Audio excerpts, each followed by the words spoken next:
दोस्तों नमस्कार। इस वीडियो में हम लोग हिंदू लॉ के मोस्ट इम्पॉर्टेंट ऑब्जेक्टिव क्वेश्चंस को सॉल्व करने वाले हैं, जो किसी भी जीडीसी के एग्ज़ाम या फिर किसी भी यूनिवर्सिटी के एलएलबी और बीएलएलबी के एग्ज़ाम की दृष्टि से बहुत ही महत्वपूर्ण रहने वाले हैं।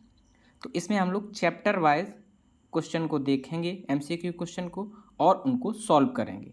ठीक है, तो सबसे पहले हम लोग जो हिंदू लॉ के अंतर्गत हिस्ट्री आती है, जिसमें मिताक्षरा एवं दायभाग का वर्णन किया जाता है, उसके बारे में देखेंगे कि उसमें कौन कौन से एमसीक्यू क्वेश्चन बन सकते हैं और उनको सॉल्व करेंगे।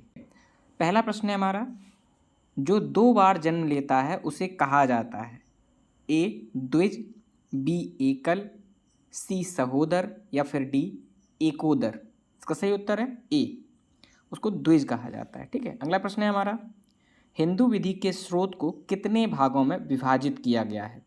2, 4, 3 या फिर डी 5। इसको 2 भागों में। ठीक है, अगला प्रश्न है, हिंदू विधि के प्राचीन स्रोत कौन कौन हैं? ए श्रुति, बी स्मृति, सी भाष्य या फिर डी विधायन। सही उत्तर है तीसरे का डी। जो विधायन है वो हिंदू विधि का प्राचीन स्रोत नहीं है। ठीक है, अगला प्रश्न है हमारा, मनुस्मृति की रचयिता है मनु, बृहस्पति, याज्ञवल्क्य या फिर डी नारद। सही उत्तर है ए, मनुस्मृति के रचयिता कौन है? मनु। ठीक है, अगला प्रश्न है हमारा, स्मृतियों के अंतर्गत आता है धर्मशास्त्र एवं धर्मसूत्र, केवल धर्मशास्त्र, केवल धर्मसूत्र, उपरोक्त में से कोई नहीं। तो कौन इनमें से स्मृतियों के अंतर्गत आता है? सही उत्तर है ए, धर्मशास्त्र और धर्मसूत्र। ठीक है दोस्तों, अगला प्रश्न है हमारा, किस बात में उच्चतम न्यायालय ने कहा कि हिंदू जन्म से होता है तथा बनाया नहीं जाता? जैसे कि दोस्तों अन्य धर्मों में होता है कि कोई मुस्लिम बन जाता है, कोई ईसाई बन जाता है, लेकिन हिंदुओं में कोई धर्म परिवर्तित करके हिंदू नहीं बनता, ज़्यादातर ऐसा ही रहता है। और इस मामले में उच्चतम न्यायालय ने एक अपना स्टेटमेंट भी दिया था कि हिंदू जन्म से होता है, बनाया नहीं जाता, कि हिंदू पैदा ही होता है, बाई बर्थ होता है। ठीक है, तो ये किस मामले में कहा था? ए पेरुमल बनाम पोन्नास्वामी AIR 1917, यज्ञपुरुष दास जी बनाम मूलदास AIR 1966, अब्राहम बनाम अब्राहम या फिर डी मोहनदास बनाम देवसोम बोर्ड।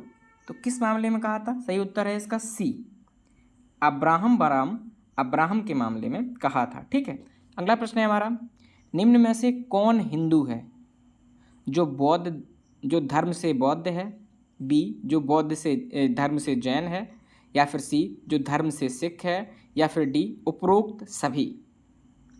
7वें का सही उत्तर है डी, ये सभी हिंदू मानी जाएंगे बाई द लॉ। ठीक है, अगला प्रश्न है, हिंदू शब्द की परिभाषा हिंदू विवाह अधिनियम की किस धारा में दी गई है? तो हिंदू को हिंदू विवाह अधिनियम के अंतर्गत किस धारा में परिभाषित किया गया है, क्या आप लोगों को पता है?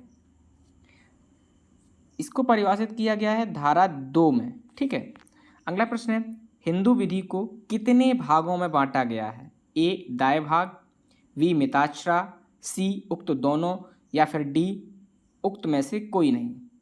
सही उत्तर है इसका सी, हिंदू भाग जो विधि है उसको दोनों भागों में बांटा गया है, मिताक्षरा और दाय भाग। ठीक है, अगला प्रश्न है, धर्मसूत्र के अंतर्गत किया गया है ए दाय विभाजन तथा स्त्रीधन, बी दत्तक ग्रहण, सी विवाह तथा ऋण या फिर डी उपरोक्त सभी। तो धर्मसूत्र के अंतर्गत क्या किया गया है? 10वें का उत्तर है डी उपरोक्त सभी। आय विभाजन एवं स्त्रीधन भी धर्मसूत्र के अंतर्गत हैं, दत्तक ग्रहण भी है और विवाह एवं ऋण भी है। ठीक है, अगला प्रश्न है 11 नंबर, हिंदू शब्द की व्याख्या से संबंधित वाद है। ए यज्ञपुरुष दास जी बनाम मूलदास, मोहनदास देवोस बोर्ड, अब्राहम बनाम अब्राहम या फिर डी उपरोक्त सभी। सही उत्तर है इसका डी, उपरोक्त सभी में हिंदू शब्द की व्याख्या की गई थी माननीय न्यायालयों द्वारा। ठीक है, अगला प्रश्न है, हिंदू धर्म की परिभाषा का प्रयास उच्चतम न्यायालय ने सर्वप्रथम किस बाद में किया था? ए यज्ञ पुरुष दास जी बनाम मूलदास, बी मोपाना बाई बनाम ओटाराम, सी चंद्रशेखर बनाम कुननदेवलू, या फिर डी उपरोक्त सभी। 12 का सही उत्तर है ए यज्ञ पुरुष मूलदास जी बनाम यज्ञ पुरुष दास जी बनाम मूलदास। ठीक है, अगला प्रश्न है हमारा 13 नंबर। दाय भाग के लेखक हैं ए विज्ञानेश्वर, बी जीमूत वाहन, या फिर सी रघुनंदन, या डी वाचस्पति। तो दाय भाग के लेखक कौन है? इसका सही उत्तर है बी जीमूत वाहन। ठीक है, जीमूत वाहन को ही दाय भाग का लेखक माना जाता है। अगला प्रश्न है दाय भाग से संबंधित हैं दाय, स्त्रीधन, विभाजन या उक्त सभी। 14 का उत्तर है डी उक्त सभी। विवाह भी, ठीक है, विभाजन भी, स्त्रीधन भी और दाय भी। अगला प्रश्न है दाय भाग प्रचलित है ए असम तथा बंगाल में, बी आंध्र प्रदेश में, सी बनारस में, या फिर डी मिथिला में। सही उत्तर है इसका ए असम तथा बंगाल में। ठीक है, अगला प्रश्न है दाय भाग तथा मिताक्षरा हैं भाष्य, निबंध, स्मृति या श्रुति। सही उत्तर है इसका ए ये भाष्य हैं। ठीक है, अगला प्रश्न है मिताक्षरा के रचयिता हैं विज्ञानेश्वर, जीमूतवाहन, नारद या फिर मनु। 17 का सही उत्तर है ए विज्ञानेश्वर इसके रचयिता हैं। तो मिताक्षरा के विज्ञानेश्वर हैं और दायवाग के कौन लेखक हैं? दायवाग के हम लोगों ने अभी देखा था, इसके जीमूतवाहन है। ठीक है, अगला प्रश्न है मिताक्षरा भाष्य किस स्मृति पर आधारित है? याज्ञवल्क्य, दायत्व, मनुस्मृति या फिर नारद स्मृति।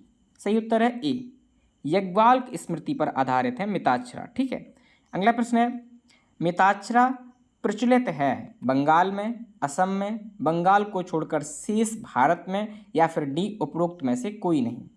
सही उत्तर है इसका सी बंगाल को छोड़कर शेष पूरे भारत में मिताक्षरा लागू है। जैसा कि हम लोगों ने ऊपर एक प्रश्न में देखा था कि दायभाग प्रचलित है, दायभाग बंगाल और असम में प्रचलित है, लेकिन मिताक्षरा जो है वो पूरे भारत में प्रचलित है, असम को भी मिलाकर असम के भी कुछ भागों में लागू है। ठीक है, अगला प्रश्न है 20वां। दत्तक मीमांसा के रचयिता हैं ए कुबेर, बी नंद पंडित, सी मनु, या फिर डी रघुनंदन। तो दत्तक मीमांसा के कौन रचयिता हैं? बी नंद पंडित। ठीक है, अगला प्रश्न है हमारा मिताक्षरा विधि में दाय का सिद्धांत आधारित है ए पिंडदान पर, बी रक्त संबंध पर, सी उक्त दोनों पर, या फिर डी उक्त में से कोई नहीं। 21 का सही उत्तर है बी रक्त संबंध पर। ठीक है, अगला प्रश्न है हमारा दाय भाग में दाय का सिद्धांत आधारित है रक्त संबंध पर, पिंडदान पर, उपरोक्त में से दोनों, या फिर डी उपरोक्त में से कोई नहीं। सही उत्तर है इसका बी पिंडदान पर। ठीक है, अगला प्रश्न है हमारा 23 नंबर। निम्न में से क्या गलत है? हिंदू वह है जो हिंदू माता पिता से जन्मा हो, हिंदू वह है जो हिंदू धर्म अपना लेता है, हिंदू वह है जिसके माता पिता हिंदू हों, हिंदू वह है जो चारों वेदों को जानता हो।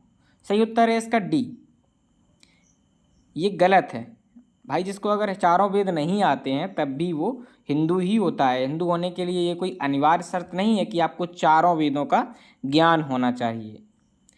हमें लगता है सारे हिंदुओं में से कुछ एक को छोड़ दें तो लगभग किसी को भी नहीं आता।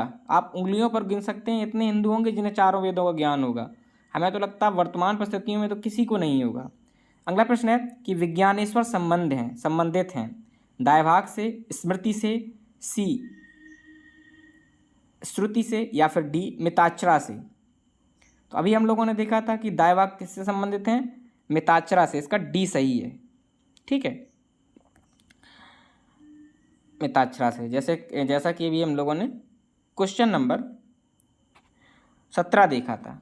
ठीक है, अगला प्रश्न है हमारा 25 नंबर। जीमूत वाहन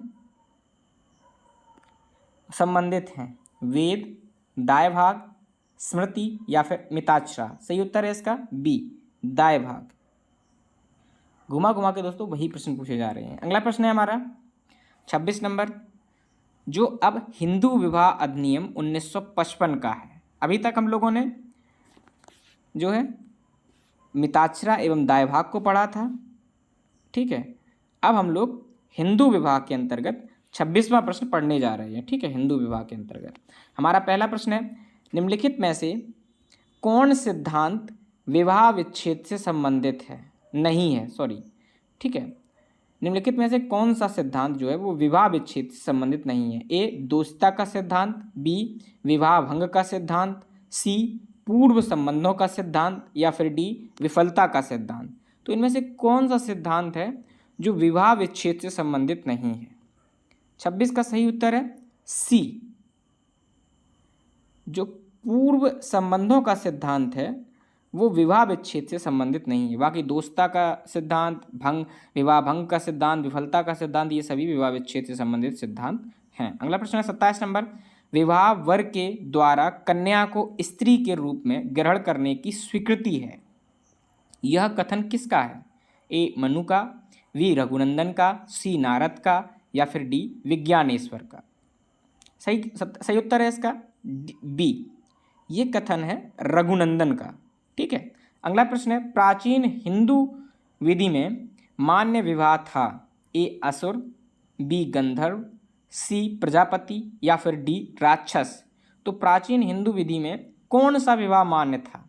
28 का सही उत्तर है सी, प्रजापत्य विवाह मान्य था। ना तो गंधर्व विवाह मान्य था, ना असुर विवाह, और ना ही राक्षस विवाह, ठीक है। अगला प्रश्न है हमारा दोस्तों, अगर आप इस हिंदू विवाह अधिनियम को विस्तार से पढ़ना चाहते हैं तो उसके लिए भी हम बहुत ही जल्द यूट्यूब पर विस्तार से पढ़ाने वाले हैं। इसलिए अगर आपको हमारा पढ़ाया गया समझ में आ रहा हो, या जो भी ऑब्जेक्टिव क्वेश्चंस होते हैं वो आपको समझ में आ रहे हों, आप जुडिशरी की तैयारी कर रहे हों, आप एलएलबी या बीएलएलबी के छात्र हों, या फिर आप इच्छुक हों लॉ के बारे में जानने समझने के लिए, तो आप हमारे चैनल को सब्सक्राइब करिए और बेल आइकन को दबाइए, ठीक है। तो हम बहुत जल्द हिंदू विवाह को पढ़ाने वाले हैं, ठीक है। तो अगला प्रश्न है हमारा 29 नंबर, प्राचीन हिंदू विधि में मान्य विवाह पद्धतियां नहीं थीं, देव विवाह, प्रजापत्य विवाह, ब्रह्म विवाह, या फिर असुर विवाह। तो कौन सी विधियां प्राचीन हिंदू विवाह में मान्य नहीं थी? 29 का सही उत्तर है डी, असुर विवाह की पद्धति मान्य नहीं थी, ठीक है।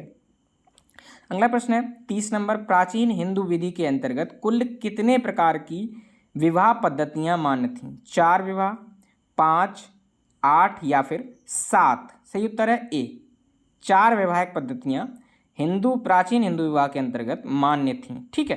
अगला प्रश्न है हमारा 31 नंबर, प्राचीन हिंदू विधि में कुल कितने प्रकार की विवाह पद्धतियां मान्य नहीं थीं?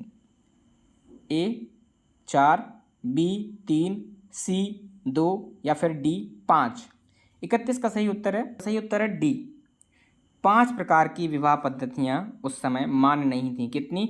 ऊपर वाले प्रश्न में हम लोगों ने देखा है कि 4 प्रकार की पद्धतियां मान्य थी, तो इसलिए 5 प्रकार की नहीं थी। 2 प्रकार की भी थी, 3 प्रकार की थी और 4 प्रकार की थी, ठीक है। अगला प्रश्न है हमारा 32 नंबर, प्राचीन हिंदू विधि के अंतर्गत कुल कितने प्रकार की विवाह पद्धतियां प्रचलित थीं? अभी तक तो हम लोगों ने देखा कि कितने प्रकार की मान्य थीं, मतलब उन्हें लीगली विधिक माना जाता था, समाज उनको एक्सेप्ट करता था, लेकिन कितने प्रकार की कुल चलन में थीं प्राचीन हिंदू काल में? ए 7, बी 10, सी 8, या फिर डी 5। 32 का सही उत्तर है सी, कुल 8 प्रकार की पद्धतियां चलन में थीं, ठीक है। अगला प्रश्न है हमारा, हिंदू विवाह अधिनियम 1955 कब लागू हुआ? 18 जून 1955, 18 जून 1956, 18 मई 1955, 18 अप्रैल 1959। सही उत्तर है इसका डी, 18 अप्रैल 1959 को हिंदू विवाह अधिनियम 1955 लागू हुआ, ठीक है। अगला प्रश्न है हमारा 34 नंबर, हिंदू विवाह अधिनियम की धारा 5 में वैध विवाह के लिए कितनी आवश्यक शर्तें उपबंधित हैं? तो हिंदू विवाह के अंतर्गत जो धारा 5 बताई गई उसमें वैध विवाह के लिए शर्तें बताई गई हैं। अब वो कितनी शर्तें उसमें लिखी गई हैं ये आपको पता है? तो इनको जानते हैं। ए 7, बी 3, सी 9 या फिर डी 5। सही उत्तर है इसका डी। धारा 5 में कुल 5 शर्तें बताई गई हैं विवाह वैध विवाह के लिए। ठीक है, अगला प्रश्न है हमारा 35 नंबर। उच्चतम न्यायालय ने किस मामले में यह धारित किया था कि हिंदू पिता एवं ईसाई महिला के से जन्मा पुत्र, जबकि विवाह विशेष विवाह अधिनियम 1954 के अंतर्गत हुआ है, हिंदू माना जाएगा?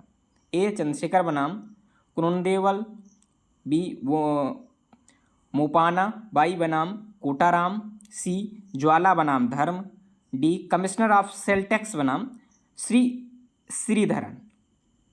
तो किस मामले में कहा था कि ईसाई हिंदू पिता और ईसाई महिला से जन्म हुआ बच्चे को हिंदू माना जाएगा, जो Hindu special Hindu marriage act 1954 के अंतर्गत शादी किए हो?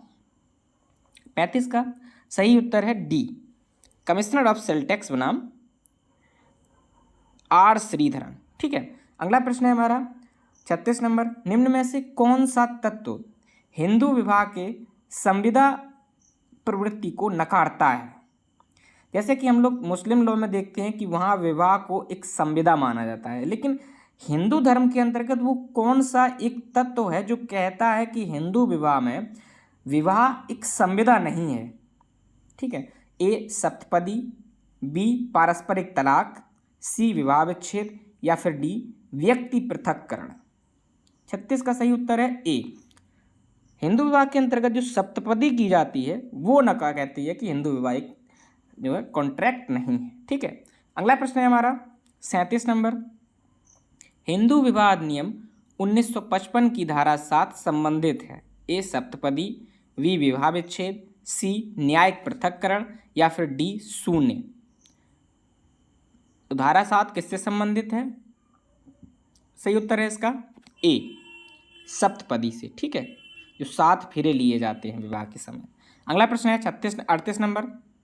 हिंदू विवाह अधिनियम 1955 के पूर्व संपन्न अंतर्जातीय विवाह को वैध विवाह की मान्यता हिंदू विवाह अधिनियम की किस धारा में दी गई है? किस धारा में बताया गया है कि जो अंतर्जातीय विवाह होंगे वो वैध विवाह होंगे? ठीक है, धारा 27, बी धारा 30, सी नंबर ऑप्शन है धारा 29 या फिर डी नंबर ऑप्शन है धारा 26। 38 का सही उत्तर है सी, धारा 29 में बताया गया है कि जो अंतर्जातीय विवाह है वो एक वैध विवाह होंगे। ठीक है, अगला प्रश्न है हमारा 39 नंबर। फैक्टम वैलेट का सिद्धांत हिंदू विवाह अधिनियम 1955 की किस धारा में सम्मिलित है? ए धारा 26, बी धारा 29, सी धारा 27 या फिर डी धारा 25। तो फैक्टम वैलेट का सिद्धांत 39 में पूछा गया है। 39 का सही उत्तर है बी, धारा 29 में। ठीक है, अगला प्रश्न है हमारा हिंदू विवाह की आवश्यक शर्त नहीं है? द्विविवाह विवाह, पक्षकार सपिंड नहीं है, प्रसिद्ध नातेदारी या फिर गोत्रज। 40 का सही उत्तर है डी, गोत्रज जो है इसकी शर्त नहीं है। ठीक है, अगला प्रश्न है हिंदू विवाह अधिनियम 1955 की धारा 9 संबंधित है दाम्पत्य अधिकारों के प्रत्यास्थापन से, शून्य विवाह से, शून्यकरणीय विवाह से या फिर न्यायिक पृथक्करण से। तो धारा 9 किससे संबंधित है? 41 का सही उत्तर है ए, दाम्पत्य अधिकारों के पुनर्स्थापन से। ठीक है, कॉन्जुगल राइट्स। ठीक है, अगला प्रश्न है दाम्पत्य अधिकारों की पुनर्स्थापन की याचिका हिंदू विवाह अधिनियम 1955 की किस धारा में और किस न्यायालय में दाखिल की जा सकती है? धारा 10 के अधीन जिला न्यायालय में, धारा 9 के अधीन जिला न्यायालय में जहां पारिवारिक न्यायालय गठित है वहां परिवार न्यायालय में, सी धारा 11 के अधीन जिला न्यायालय में या फिर डी धारा 12 के अधीन जिला न्यायालय में। 42 का सही उत्तर है बी, धारा 9 के अधीन जिला न्यायालय में, और जहां पारिवारिक न्यायालय गठित है वहां पारिवारिक न्यायालय में। ठीक है, अगला प्रश्न है हमारा हिंदू विवाह अधिनियम 1955 की धारा 10 संबंधित है विवाह विच्छेद, शून्य विवाह, शून्यकरणीय विवाह, या फिर डी न्यायिक पृथक्करण से। 43 का सही उत्तर है डी, धारा 10 न्यायिक पृथक्करण से संबंधित है। ठीक है, अगला प्रश्न है हमारा हिंदू विवाह अधिनियम 1955 के अंतर्गत विवाह के प्रकार दिया गया है, शून्य विवाह, शून्यकरणीय विवाह, उपरोक्त दोनों, या उपरोक्त में से कोई नहीं। 44 का सही उत्तर है सी, ये दोनों प्रकार होते हैं विवाह के, शून्य एवं शून्यकरणीय। अगला प्रश्न है शून्य विवाह से संबंधित धारा 9, धारा 11, धारा 10, धारा 12। तो हिंदू विवाह अधिनियम के अंतर्गत किस धारा में शून्य विवाह का प्रावधान किया गया है? सही उत्तर है इसका बी, धारा 11 में। ठीक है, अगला प्रश्न है हमारा शून्यकरणीय विवाह से संबंधित धारा है धारा 12, धारा 13, धारा 14, धारा 8, या फिर धारा 10। तो किस धारा में शून्यकरणीय विवाह के बारे में बताया गया है? इसका सही उत्तर है ए, धारा 12। ठीक है, अगला प्रश्न है हमारा दो सपिंडों के बीच संपादित विवाह होता है, शून्य विवाह, शून्यकरणीय विवाह, मान्य विवाह, या फिर डी पक्षकारों पर लागू रूढ़िजन्य विधि के सिवाय शून्य। 47 का सही उत्तर है ए, शून्य विवाह। अगर कोई सपिंड विवाह करते हैं तो वो हिंदू विवाह के अंतर्गत शून्य माना जाता है। ठीक है, अगला प्रश्न है हिंदू विवाह अधिनियम की धारा 5 के अंतर्गत विवाह के समय पक्षकारों की आयु कितनी होनी चाहिए? वर 21 वर्ष, कन्या 18 वर्ष, वर 18 वर्ष, कन्या 18 वर्ष, वर 18 वर्ष, कन्या 16 वर्ष, वर 21 वर्ष, कन्या 20 वर्ष। तो ये तो आपको सभी को पता होगा कि इसका ए ऑप्शन जो है बिल्कुल सही है कि वर 21 वर्ष और कन्या 18 वर्ष। ठीक है, अगला प्रश्न है हमारा 49 नंबर हिंदू विवाह अधिनियम 1955 की धारा 5 में उपबंधित आयु से कम आयु में विवाह संपन्न किया जाता है, तो ऐसे विवाह की प्रकृति क्या होगी? अगर कोई जो उम्र बताई गई है वर की 21 वर्ष और लड़की की उम्र 18 वर्ष, इनसे कम में अगर कोई शादी करता है तो इन दोनों में से जो वर की 21 है तब क्या होगा? तो विवाह शून्य होगा, शून्यकरणीय होगा, अवैध होगा, या फिर डी उपरोक्त में से कोई नहीं। सही उत्तर है इसका डी, उपरोक्त में से कोई नहीं, क्योंकि ऐसे विवाह को ना तो शून्य विवाह माना जाता है और ना ही शून्यकरणीय विवाह माना जाता है। लेकिन हाँ, अगर लड़की यह चाहती है जो कम उम्र की है, जब वो समझदार हो जाती है, 18 वर्ष की आयु पूरी कर लेती है, तो विवाह को रद्द जरूर करा सकती है। लेकिन ऐसे विवाह को ना तो कोई विधिक मान्यता कोई नहीं है, मतलब उसे शून्य भी नहीं माना जा सकता और शून्यकरणीय भी, अवैध भी नहीं माना जा सकता, इसके बारे में कुछ कहा नहीं जा सकता। ठीक है, अगला प्रश्न है हमारा 50 नंबर किस बात में न्यायालय ने यह कहा था कि यदि विवाह में धार्मिक संस्कार का पालन नहीं किया जाता है तो वह विवाह वैध नहीं माना जाएगा? ए शांति देवी बनाम रतनलाल अग्रवाल, बी ज्योति शाह बनाम राजेश कुमार पांडे, सी अब्राहम बनाम अब्राहम, या फिर डी दस्ताना बनाम दास्ताना। किस मामले में न्यायालय ने कहा कि धार्मिक संस्कार जरूरी है विवाह के लिए? 50 नंबर क्वेश्चन का सही उत्तर है बी, ज्योति शाह बनाम राजेश कुमार पांडे। अगला प्रश्न है किस मामले में न्यायालय ने कहा था कि किसी धार्मिक क्रिया के अभाव में संपन्न विवाह भी वैध माना जाएगा?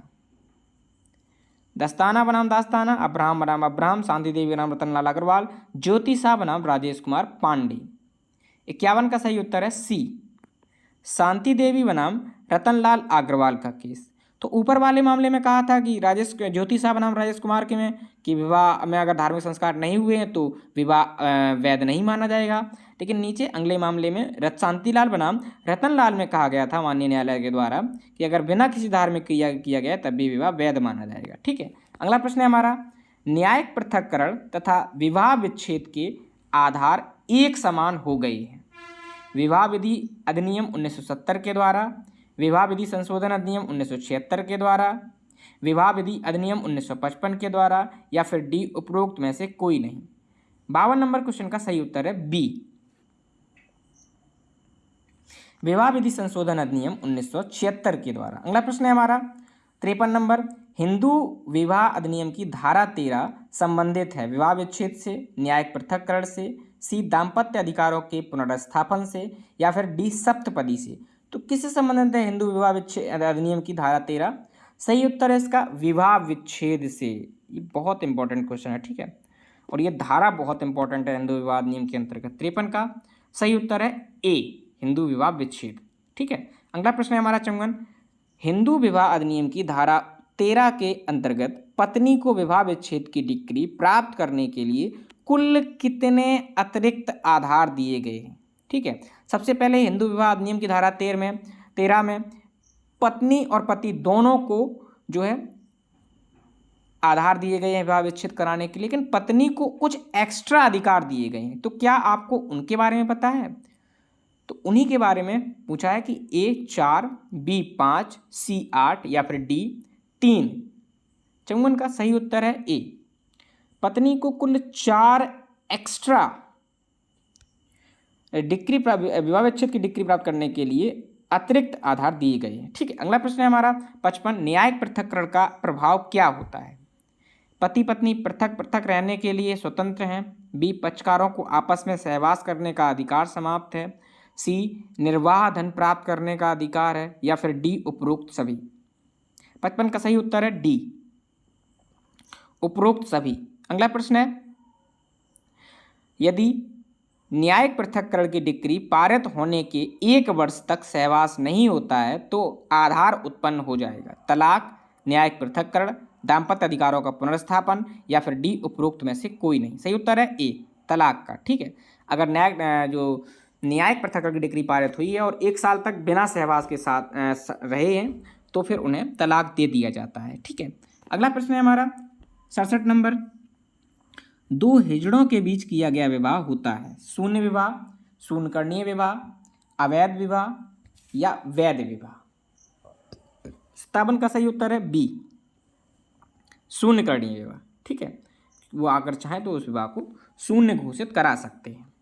अगला प्रश्न है हमारा 58 नंबर, विवाह विच्छेद का कौन सा सिद्धांत हिंदू विवाह अधिनियम में अधिरोपित किया गया है? सहमति का सिद्धांत, विफलता का सिद्धांत, दोषता का सिद्धांत, या फिर डी उपरोक्त सभी। सही उत्तर है इसका डी, उपरोक्त सभी, ठीक है। अगला प्रश्न है हमारा, फैक्टम वैलेट का सिद्धांत संबंधित है भरण पोषण से, दत्तक से, उत्तराधिकार से, डी विवाह से। 59 का सही उत्तर है डी, ये विवाह से संबंधित है, ठीक है। अगला प्रश्न है हमारा 60 नंबर, कौन मामला अभित्यजन से संबंधित है? सुशीला बनाम नानावती, वीर राघवन बनाम पार्वती, डी सी लक्ष्मण बनाम मीना, या फिर डी विपिन चंद्र बनाम वसंता। तो कौन सा मामला अभित्यजन से संबंधित है? 60 का सही उत्तर है सी, लक्ष्मण बनाम मीना का, ठीक है। अगला प्रश्न है हमारा 61 नंबर, हिंदू विवाह अधिनियम की धारा 13 खा संबंधित है पारस्परिक सहमति से विवाह विच्छेद, डी बी विवाह विच्छेद, सी न्यायिक पृथक्करण, या फिर डी शून्य। 61 का सही उत्तर है ए, पारस्परिक सहमति से विवाह विच्छेद के संबंध में।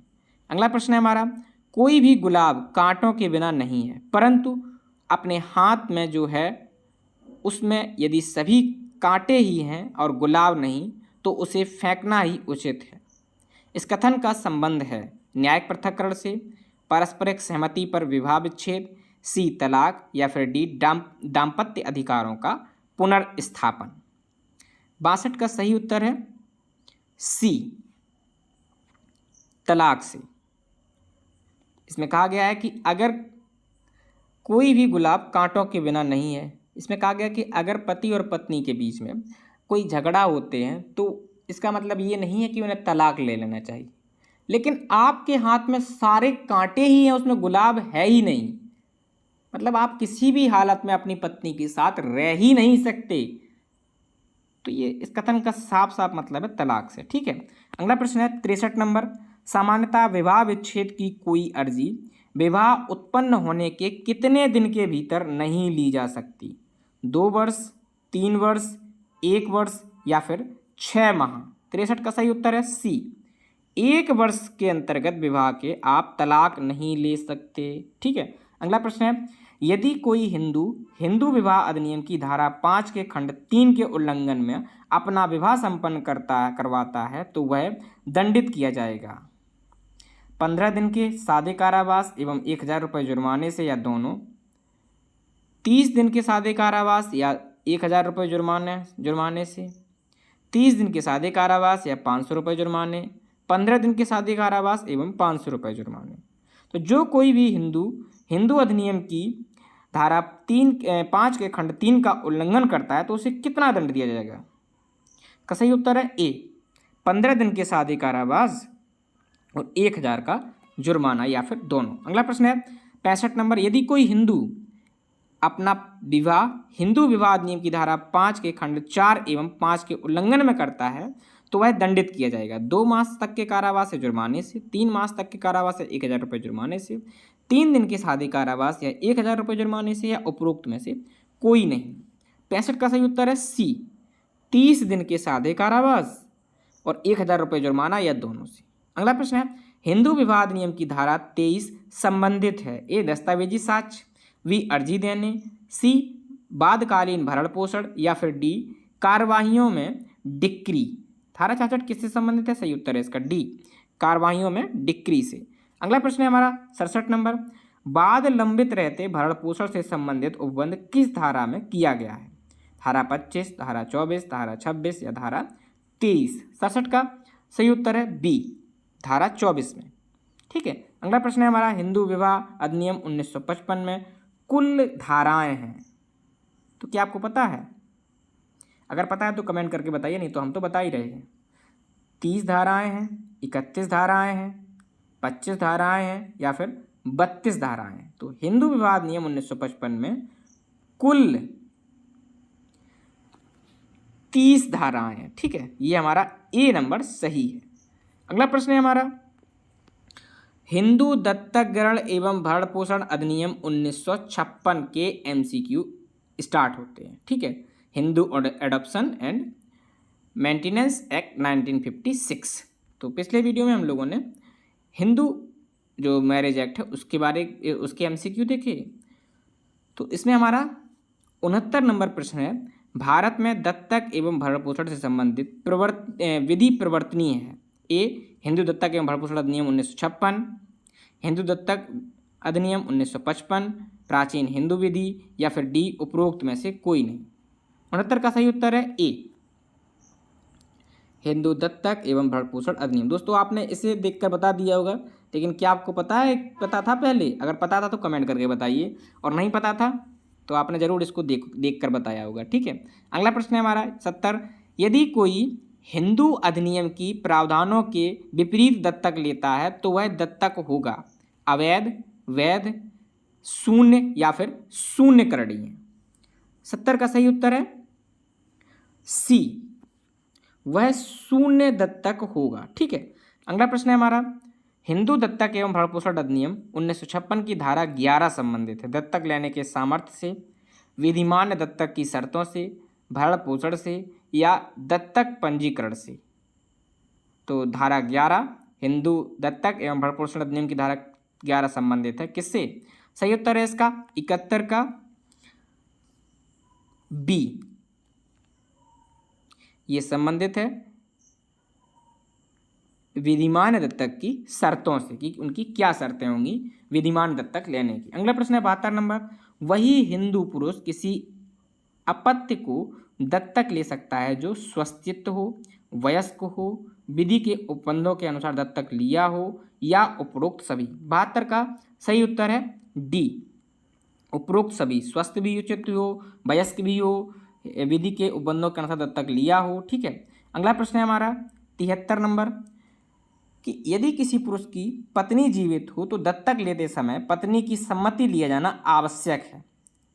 नहीं, या फिर हाँ, या फिर उपरोक्त दोनों सही है, नहीं भी और हाँ भी, या फिर डी, उपरोक्त में से कोई नहीं? 73 का सही उत्तर है बी, हाँ, पत्नी की सम्मति के बिना कोई भी दत्तक ग्रहण नहीं कर सकता। अगला प्रश्न है 74 नंबर, किसी बालक को दत्तक कौन ले सकता है? माता, पिता, संरक्षक, या फिर डी, उपरोक्त सभी?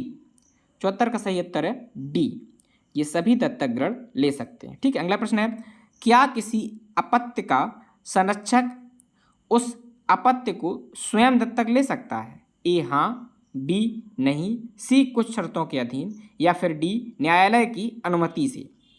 75 का सही उत्तर है डी, न्यायालय की अनुमति से। ठीक है। अगला प्रश्न है कोई व्यक्ति किसी पुत्र का दत्तक तभी ले सकता है जब वह उसके पास हिंदू पुत्र या पौत्र या प्रपौत्र दत्तक के समय जीवित ना हो, हिंदू पुत्र या पौत्र दत्तक के समय ना हो, हिंदू पुत्र दत्तक के समय ना हो। ठीक है, उपरोक्त में से कोई नहीं। 76 का सही उत्तर है ए, हिंदू पुत्र या पौत्र या प्रपौत्र दत्तक के समय जीवित ना हो तभी कोई व्यक्ति दत्तक, ठीक है, ग्रहण कर सकता है, दत्तक ले सकता है। अगला प्रश्न है हमारा 77 नंबर, कोई हिंदू किसी पुत्री का दत्तक तभी ले सकता है जब दत्तक लेते समय उसके साथ कोई हिंदू पुत्र या पुत्री जीवित ना हो, हिंदू पुत्री जीवित ना हो, हिंदू पुत्र की पुत्री जीवित ना हो, या फिर डी उपरोक्त में से कोई नहीं। 77 का सही उत्तर है ए, हिंदू पुत्री या पुत्र की पुत्री जीवित ना हो। ठीक है, अगला प्रश्न है, यदि दत्तक किसी पुरुष या नारी का लिया जाता है तो दत्तक गृहीता और दत्तक नारी की उम्र में कितने वर्ष का अंतराल होना चाहिए। तो इसमें बताया गया कि अगर कोई पुरुष किसी लड़की को दत्तक ग्रहण करता है तो उस लड़की और उस दत्तक ग्रहण करने वाले व्यक्ति के बीच में कितना अंतर होना चाहिए एज का। इसका सही उत्तर है 78 का सी, 21 वर्ष का अंतर होने चाहिए। जैसे अगर 1 साल की लड़की को ले रहा है तो वो व्यक्ति 21 साल का होना चाहिए। ठीक है, अगला प्रश्न है हमारा 79 नंबर, यदि किसी नारी द्वारा किसी पुत्र का दत्तक लिया जाता है तो दत्तक गृहीता नारी और दत्तक पुत्र की उम्र के बीच कितने का अंतराल होना चाहिए। अब पूछा है कि अगर कोई लेडीज, कोई महिला किसी पुरुष का दत्तक ग्रहण करती है, पुरुष का मतलब यहाँ बच्चे से है, ठीक है, लिंग से है, तो किसी लड़के को दत्तक ग्रहण करती है तो उस महिला और उस लड़के के बीच में कितना एज डिफरेंस होना चाहिए, कितना जो है उम्र में अंतर होना चाहिए। 79 का सही उत्तर है डी, 21 वर्ष। ठीक है, अगला प्रश्न है हमारा, कितने वर्ष तक का अपत्य दत्तक लिया जा सकता है। 15 वर्ष से कम, 18 वर्ष से 20 वर्ष, या फिर 15 वर्ष। 80 का सही उत्तर है ए, 15 वर्ष के जो बच्चे होते हैं उन्हीं को दत्तक लिया जाता है, इनसे बड़े को नहीं। अगला प्रश्न है, क्या एक ही अपत्य एक साथ 2 या 2 से अधिक व्यक्तियों द्वारा दत्तक लिया जा सकता है। ए नहीं, बी हाँ, सी कुछ शर्तों के अधीन, या फिर डी उपरोक्त में से कोई नहीं। 81 का सही उत्तर है ए, नहीं लिया जा सकता। ठीक है, अगला प्रश्न है हमारा, क्या वैध दत्तक के लिए दत्तक होम किया जाना आवश्यक है। ए हाँ, बी नहीं, सी उक्त दोनों, या फिर डी उपरोक्त में से कोई नहीं। 82 का सही उत्तर है बी, नहीं। भाई जब आप दत्तक ले रहे हैं तो दत्तक जो अधिनियम है उसके अंतर्गत लेंगे, ना कि होम करके। ठीक है, अगला प्रश्न है हमारा 83 नंबर, कि दत्तक हिंदू दत्तक एवं भरण पोषण अधिनियम 1956 की धारा 12 संबंधित है। ए भरण पोषण से, बी विधिमान दत्तक की शर्त से, सी दत्तक ग्रहण के परिणाम से, या फिर डी दत्तक होम से। 83 का सही उत्तर है सी, दत्तक ग्रहण के परिणाम से। ठीक है, अगला प्रश्न है हमारा 84 नंबर, हिंदू दत्तक एवं भरण पोषण अधिनियम 1956 की धारा 16 संबंधित है। दत्तक के पंजीयन से, भरण पोषण से, दत्तक होम से, या दत्तक की उपेक्षा से। 84 का सही उत्तर है ए, दत्तक के पंजीयन से। जब भी आप दत्तक लेते हैं धारा 16 कहती है कि उसका पंजीकरण कराना अनिवार्य होगा। अगला प्रश्न है 85 नंबर, पत्नी के भरण पोषण से संबंधित वाद है। रघुवीर सिंह बनाम गुलाब सिंह, दास्ताना बनाम दास्ताना, अब्राहम बनाम अब्राहम, चंद्रशेखर बनाम विश्वेशवंत। तो पत्नी के भरण पोषण से संबंधित कौन सा मामला है। 85 नंबर का सही उत्तर है ए, रघुवीर सिंह बनाम गुलाब सिंह का मामला। अगला प्रश्न है, हिंदू दत्तक एवं भरण पोषण अधिनियम 1956 के अधीन कोई पत्नी कब भरण पोषण का अधिकार खो देती है। वह साध्वी हो गई हो, वह धर्म परिवर्तन से हिंदू नहीं रह गई हो, सी उपरोक्त दोनों, या फिर डी उपरोक्त में से कोई नहीं। सही उत्तर है ए, वह साध्वी हो गई हो। अगर कोई पत्नी साध्वी हो जाती है, साधु बन जाती है, तो अपने भरण पोषण का अधिकार वो खो देती है। ठीक है, अगला प्रश्न है, अब इसके बाद हमारा अगला अधिनियम आया हिंदू उत्तराधिकार अधिनियम। ठीक है, जिसे हिंदू सक्सेशन एक्ट 1956 कहते हैं। ठीक है, अब हम लोग इसके एमसीक्यू सॉल्व करेंगे। तो इसी क्रम में हमारा 86 के बाद 87वां प्रश्न है कि वर्तमान समय में संपत्ति का न्यायगमन होता है। ए उत्तरजीविता द्वारा, बी मिताक्षरा के अनुसार, सी दायभाग के अनुसार, या फिर डी हिंदू उत्तराधिकार अधिनियम 1956 के अनुसार। तो आप लोगों को पता ही है, ऊपर अधिनियम दिया हुआ है, नीचे ऑप्शन दिया हुआ है। तो लेकिन एक बात कमेंट करके ज़रूर बताइए कि क्या आपको पहले से पता था। चलिए देखते हैं आपके कमेंट में। तो सही उत्तर है इसका डी, हिंदू उत्तराधिकार अधिनियम 1956 के अनुसार। ठीक है, अगला प्रश्न है हमारा, जब दो व्यक्ति आपस में केवल पुरुषों के मध्य के रक्त या दत्तक द्वारा संबंधित हों तब उन्हें कहा जाता है बंधु, एकोदर, गोत्रज, या फिर डी सहोदर। 88 का सही उत्तर है सी, उन्हें गोत्रज कहा जाता है। ठीक है, अगला प्रश्न है हमारा 89 नंबर, जब दो व्यक्ति किसी भी माध्यम से आपस में रक्त या दत्तक द्वारा संबंधित हों तो उसे कहा जाता है ए गोत्रज, बी एकोदर, सी सहोदर, या फिर डी बंधु। 89 का सही उत्तर है डी, उन्हें बंधु कहा जाता है। ठीक है, जब दो व्यक्ति किसी भी माध्यम से आपस में रक्त या दत्तक द्वारा संबंधित हो, किसी भी माध्यम से, तो उन्हें बंधु कहते हैं। ठीक है, उनका खून का रिश्ता हो या फिर किसी लड़के के पिताजी ने किसी और लड़के को गोद ले लिया हो, ठीक है, या उनकी मौसी ने गोद ले लिया हो, किसी तरह से जो रक्त संबंध होता है वो जुड़ा रहना चाहिए, या फिर दत्तक के द्वारा जुड़ना है, तो उन्हें बंधु कहा जाता है। ठीक है, अगली बार कोई आपसे बंधु कहे तो आप उसको समझाइए कि बंधु कहते किसे। ठीक है, अगला प्रश्न है 90 नंबर, यदि कोई हिंदू मिताक्षरा संपत्ति में हित रखते हुए मरता है तो उसकी संपत्ति का न्यायगमन होता है ए उत्तराधिकार द्वारा, बी उत्तरजीविता द्वारा, सी उक्त दोनों, या फिर डी उक्त में से कोई नहीं। 90 का सही उत्तर है बी, उत्तरजीविता द्वारा। ठीक है, अगला प्रश्न है हमारा, हिंदू उत्तराधिकार अधिनियम 1956 की किस धारा में मिताक्षरा विधि से संबंधित उपबंध किया गया है? धारा 7, धारा 6, धारा 8, या फिर धारा 9। 91 का सही उत्तर है बी, धारा 6 में।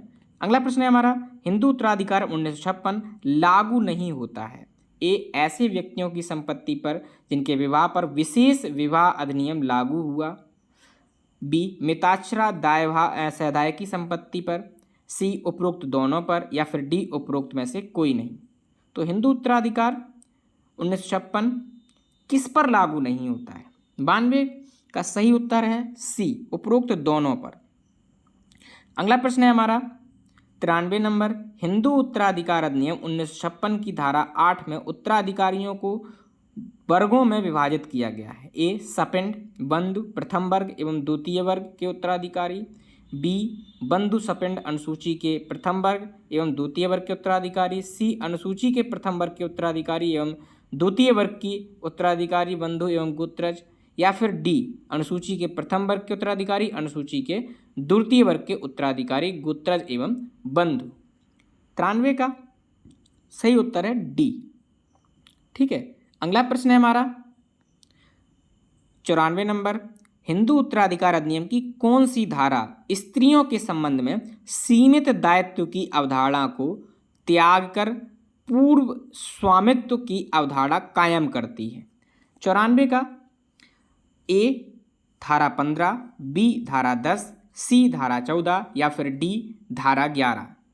94 का सही उत्तर है सी, धारा 14।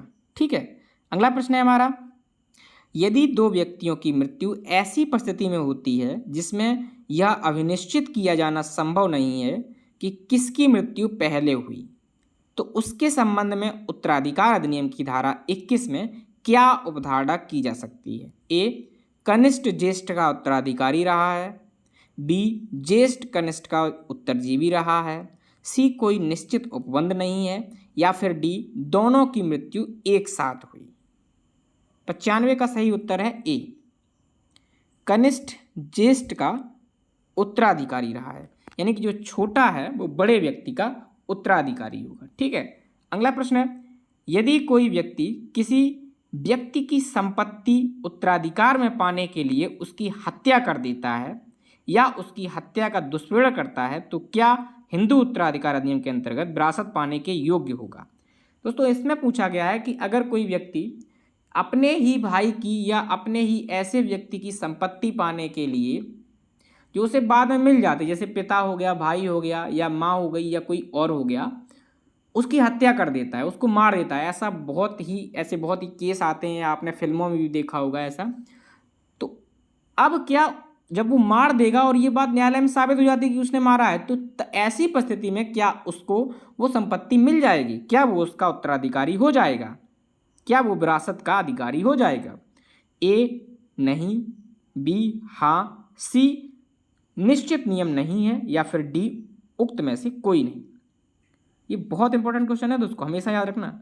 इसका सही उत्तर है ए, ऐसा व्यक्ति कभी भी उस संपत्ति का उत्तराधिकारी, उस संपत्ति का मालिक नहीं हो सकता। ठीक है। अगला प्रश्न है हमारा, हिंदू उत्तराधिकार अधिनियम की धारा 30 संबंधित है ए नारी संपदा से, बी वसीयत उत्तराधिकार से, सी पुरुष उत्तराधिकार से, या फिर डी नारी उत्तराधिकार से। 97 का सही उत्तर है बी, वसीयत उत्तराधिकार से। ठीक है। अगला प्रश्न है हमारा 98 नंबर, यदि कोई व्यक्ति निर्वसीयत रूप में अपने पीछे कोई उत्तराधिकार छोड़े बिना मर जाता है तो उसकी संपत्ति किसको न्यायगत होगी? राज्य सरकार को, बंधुओं को, उक्त दोनों को, या उक्त में से कोई नहीं। यह प्रश्न भी बहुत इंपॉर्टेंट है। इसमें कहा गया है कि अगर कोई व्यक्ति जिसके पास संपत्ति तो है लेकिन अगर मर गया जाता है तो उसकी संपत्ति जिसको मिलनी चाहिए, उसके जो उत्तराधिकारी हैं, उसका लड़का, नाती, पोता जो भी है, वो कोई नहीं है। ना तो लड़का, ना लड़की, ना लड़के के लड़का, ना नाती पोता, कोई नहीं है। तब वो संपत्ति किसको मिलेगी? सरकार को मिल जाएगी, या उसके बंधुओं को। बंधुओं मतलब जो रक्त संबंध से किसी तरह से जुड़े हुए हैं, या फिर कोई ऐसे हैं जिन्हें जो है गोदी लिया गया था, या फिर दोनों को मिल जाएगा, या उनमें से कोई नहीं। तो 98 नंबर का सही उत्तर है ए, वो संपत्ति बंधुओं किसी को नहीं मिलेगी, वो संपत्ति चली जाएगी राज्य सरकार में। ठीक है। अगला प्रश्न है हमारा, सैदाइकी की विशेषताएं हैं ए हक की सामूहिकता, बी अंशों की अविनिर्धारणीयता, या फिर सी उत्तरजीविता से न्यायगमन, या फिर डी उपरोक्त सभी। 99 का सही उत्तर है डी उपरोक्त सभी। ये सभी सैदाइकी की विशेषताएं हैं। अगला प्रश्न है, सैदाइकी का निर्णय करते हैं, सैदाइकी का निर्णय कौन करता है? ए 3 पीढ़ी तक के पुरुष सदस्य एवं पुत्री, 4 पीढ़ी तक के पुरुष सदस्य, 2 पीढ़ी तक के पुरुष सदस्य, या 5 पीढ़ी तक के पुरुष सदस्य। सही उत्तर है ए 3 पीढ़ी तक के पुरुष सदस्य और पुत्री। ठीक है। अगला प्रश्न है, ये सैदाइकी का निर्णय करते हैं। अगला प्रश्न है हमारा 101, सैदाइकी का अस्तित्व समाप्त हो सकता है ए विभाजन द्वारा, बी अंतम उत्तरजीवी सैदाइकी की मृत्यु द्वारा, सी दोनों द्वारा, या फिर डी उपरोक्त में से कोई नहीं। 101 का सही उत्तर है सी, इन दोनों विधियों से सैदाइकी समाप्त हो सकती है। पहला कि उनमें सब में बंटवारा कर दो, विभाजन कर दो। दूसरा कि सभी की मृत्यु होने के बाद जो अंतिम सैदाइकी है उसकी भी मृत्यु हो जाए। इन दोनों तरीकों से सैदाइकी का अस्तित्व जो है समाप्त हो सकता है। ठीक है। अगला प्रश्न है, संयुक्त परिवार का निर्माण होता है पुरुष सदस्यों से, स्त्री सदस्यों से, उक्त दोनों से, या फिर डी उक्त में से कोई नहीं। 102 का सही उत्तर है सी।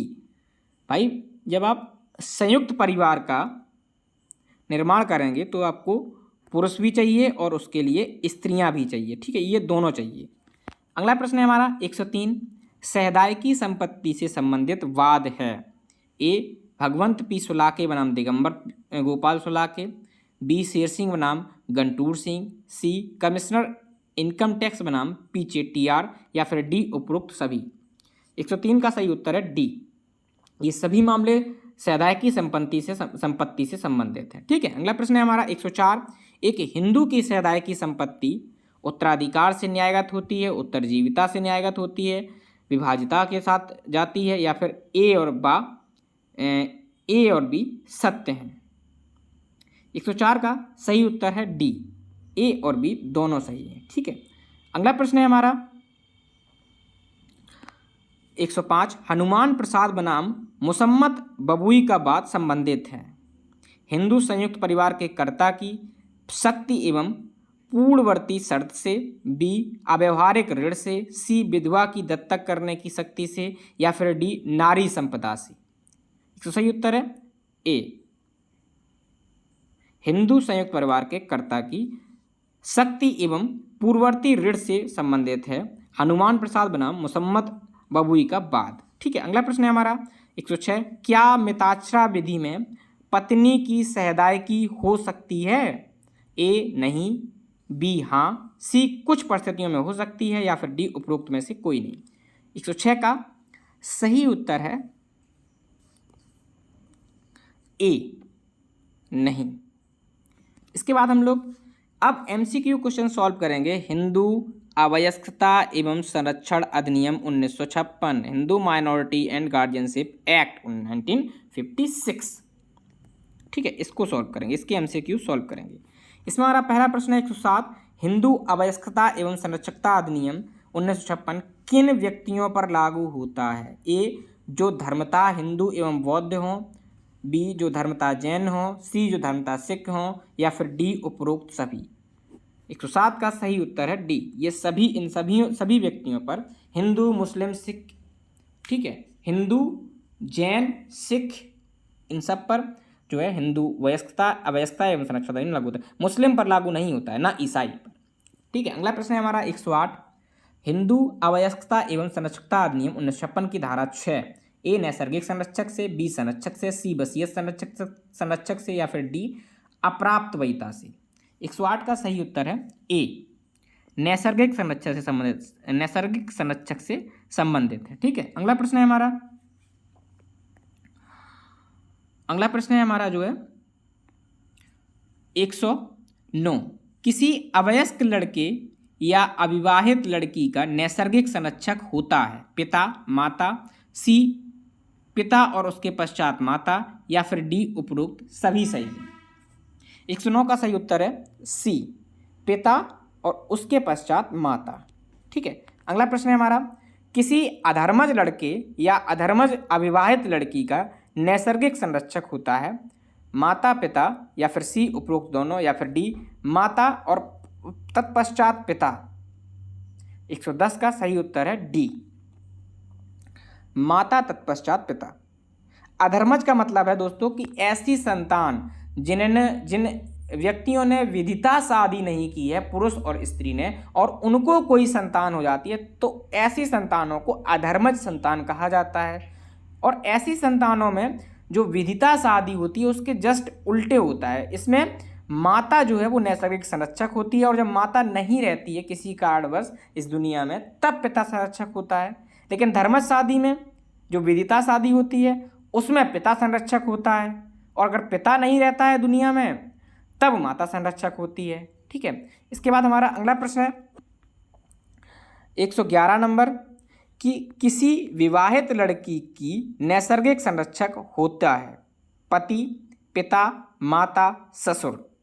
111 का सही उत्तर है ए, पति उसका नैसर्गिक संरक्षक होता है विवाहित लड़की का। विवाह से पहले माता या पिता, और विवाह के पश्चात पति। अगला प्रश्न है, किसी संरक्षक दत्तक पुत्र का नैसर्गिक संरक्षक होता है? दत्तक गृहीता पिता और उसके बाद माता, दत्तक माता, नैसर्गिक पिता एवं माता। 112 का सही उत्तर है बी, दत्तक गृहीता का पिता और उसके पश्चात माता। ठीक है, अगला प्रश्न है, अवयस्क अपत्य जब तक कि 5 वर्ष तक ना हो जाए सामान्यतः अभिरक्षा का हकदार होता है? ए माता, बी पिता, सी प्रपिता, या फिर डी सौतेली माता। 113 का सही उत्तर है ए, माता। अगला प्रश्न है हमारा, यदि पति सन्यासी हो गया हो या हिंदू नहीं रह गया हो तो क्या वह अपनी पत्नी का नैसर्गिक संरक्षक माना जाएगा?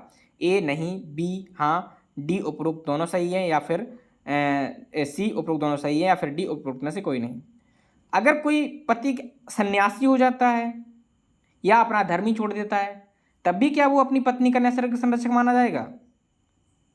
तो 114 का सही उत्तर है ए, नहीं माना जाएगा। ठीक है, अगला प्रश्न है हमारा, क्या किसी अवयस्क का नैसर्गिक संरक्षक वयस्क की अचल संपत्ति का विक्रय या बंधक कर सकता है? ए हाँ, बी नहीं, सी न्यायालय की पूर्व अनुज्ञा से, या फिर डी उपरोक्त में से कोई नहीं। 115 का सही उत्तर है सी, न्यायालय की पूर्व अनुज्ञा से। न्यायालय देखेगा कि क्या अवयस्क को वास्तव में ज़रूरत है अब पैसों की, तभी ही उसकी संपत्ति को बेचा जा सकता है। ठीक है, अगला प्रश्न है 116, कोई नैसर्गिक संरक्षक किसी अवयस्क की स्थावर संपत्ति को कितने अवधि तक के लिए पट्टे पर रख सकता है? 1 वर्ष, 2 वर्ष, 5 वर्ष, जिस तारीख को अवयस्क में प्रवेश करेगा उस तारीख के 5 वर्ष, या 3 वर्ष। 116 का सही उत्तर है सी, 5 वर्ष। ठीक है, को वयस्कता में प्रवेश करे उस तारीख के 5 वर्ष। ठीक है, अगला प्रश्न है 117, निम्न में से क्या गलत है? हिंदू पिता अपने अप्राप्त वय धर्मज या अधर्मज संतानों का वसीयत संरक्षक नियुक्त कर सकेगा। हिंदू पिता अपने अवयस्क धर्मज संतान का वसीयत संरक्षक नियुक्त कर सकता है। हिंदू माता अपने अवयस्क अधर्मज संतान का वसीयत नियुक्त कर सकता है। हिंदू माता अपने अवयस्क धर्मज संतान का वसीयत संरक्षक नियुक्त परिस्थितियों में कुछ परिस्थितियों में कर सकती है। 117 का सही उत्तर है ए, हिंदू पिता अपने अप्राप्त वय धर्मज या अधर्मज। अगला प्रश्न है हमारा 118 नंबर, कि क्या अवयस्क किसी अवयस्क का संरक्षक हो सकता है? ए हाँ, नहीं, बी हाँ, सी अवयस्क किसी अवयस्क की संपत्ति के संरक्षक के तौर पर कार्य करने के लिए सक्षम होता है, या फिर डी उपरोक्त में से कोई नहीं। इसमें पूछा गया कि एक तो आप स्वयं ही अवयस्क हो, तो क्या कोई ऐसा अवयस्क दूसरे अवयस्क का संरक्षक हो सकता है? 118 का सही उत्तर है सी, अवयस्क किसी अवयस्क की संपत्ति के संरक्षक के तौर पर कार्य करने के लिए अक्षम होता है। ठीक है, अगला प्रश्न है हमारा और लास्ट 121 प्रश्न हम लोगों ने सॉल्व किए हैं। इसमें 119वां प्रश्न है कि हिंदू दत्तक ग्रहण एवं भरण पोषण अधिनियम की धारा 121 में परिभाषित शब्द आश्रित शब्द के अंतर्गत आते हैं? पिता, माता, विधवा, या फिर डी उपरोक्त सभी। 119 का सही उत्तर है डी, ये सभी जो हैं वो आश्रित शब्द के अंतर्गत आते हैं हिंदू भरण एवं ग्रहण एवं भरण पोषण अधिनियम के अंतर्गत।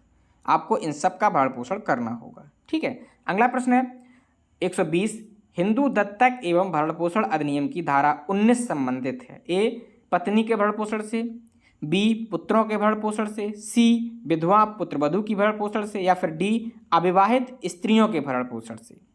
120 का सही उत्तर है सी, विधवा पुत्रवधू के भरण पोषण से। मतलब अगर कोई व्यक्ति सक्षम है तो वो अपनी विधवा पुत्रवधू, मान लीजिए उसके लड़के का देहांत हो गया किसी कारणवश, तो उसकी जो पुत्रवधू, उसकी जो बहू बची है, तो उसका भरण पोषण करेगा। इसका प्रावधान हिंदू दत्तक एवं भरण पोषण अधिनियम की धारा 19 में किया गया है। ठीक है, अगला प्रश्न है हमारा 20 नंबर 121 नंबर, भरण पोषण के अंतर्गत आता है? ए भोजन, वस्त्र, आवास एवं शिक्षा, बी चिकित्सीय सुविधा, सी अविवाहित पुत्र की दशा में उसके विवाह का खर्च, या फिर डी उपरोक्त सभी। 121 का सही उत्तर है डी, उपरोक्त सभी। ठीक है, भरण पोषण के अंतर्गत ये सभी आते हैं। आपको भोजन भी देना होगा, वस्त्र भी देना होगा, आवास भी देना होगा, उचित शिक्षा भी देनी होगी, ठीक है, चिकित्सा भी देनी होगी, और अगर अविवाहित पुत्री है तो उसका विवाह भी करना होगा, उसके विवाह का जो खर्चा है वो उठाना होगा। तो यहाँ पर हमारे 121 प्रश्न समाप्त होते हैं। मिलते हैं अगले वीडियो में, तब तक के लिए अपना ख्याल रखें। धन्यवाद, जय हिंद।